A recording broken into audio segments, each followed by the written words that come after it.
What's going on YouTube? Today we need to talk about cycles of economics and the Great Depression. And you understand what happened with the Great Depression was you had deflation, you had a stagnated world economy, less buying, less purchase, less money going through the economy, higher inequality with money. So the rich got richer, the poor got poorer. And the reality with the Great Depression was that the banks were all down, so people weren't going in to get their money, or they couldn't get their money and spend, and so then there was no money going through the economy. And then on the other hand, when they started to have these trade wars, when Herbert Hoover had placed tariffs on goods to try and produce demand of American goods. And then he started tweaking things around, but he really didn't realize the gravity of the situation because he was relying on an older system of economics. And now we had a complicated world economy where everybody was down and no money was really going through. And so it led to military spending in Germany, and the Great Depression led to fascism in Europe.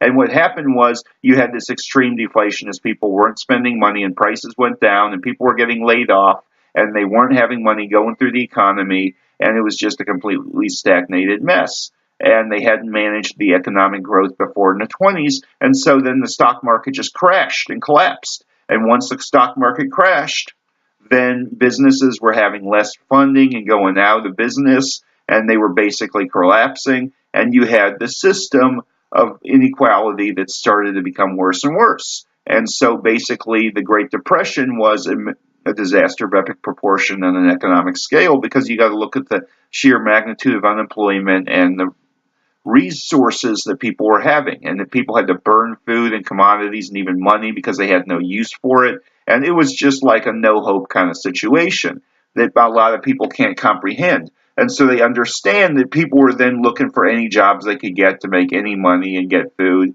And it was a big issue because people were committing suicide, banks were foreclosing, you were having all these pictures of people just running out of money left and right. And so the Great Depression really was an economic fluctuation, but a synergistic situation where the world economy and a combination of factors really came into play and worsened the situation.